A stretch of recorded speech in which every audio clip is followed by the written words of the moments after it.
I'm going to talk about what I think is the fastest, safest, and most fulfilling method for teaching skill. I'm going to give you a small phrase to think about. The phrase is progression leads to progress. Now that phrase might be a little hard to understand. When I use the words for parkour coaching, progression is a smaller step towards a bigger goal. Any type of movement that prepares the athlete for a specific skill is a progression. A progression can be a change of movement, a change of environment, or a change of mindset. Now to me, progress equals growth.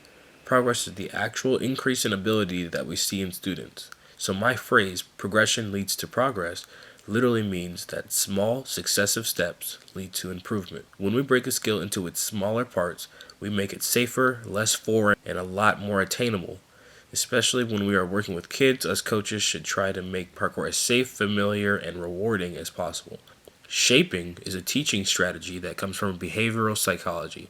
Shaping says that coaches are more likely to see a target behavior, a Kong vault, for example, when they reinforce their students' close approximations or progressions to it. If a coach simply demonstrates a Kong and asks the student to copy him or her, a couple things may happen. Depending on the student, the child may get it first try.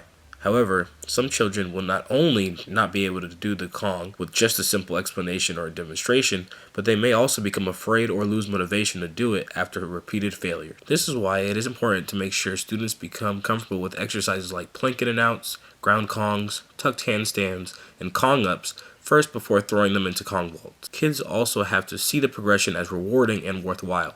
You can reinforce their behavior by congratulating them, incorporating the progression into a competitive game, showcasing their skills on your gym's social media, or possibly giving them a small leadership role during class. So, progression leads to progress. Reinforcing the small steps that students need to learn move safely and efficiently will lead to bigger change.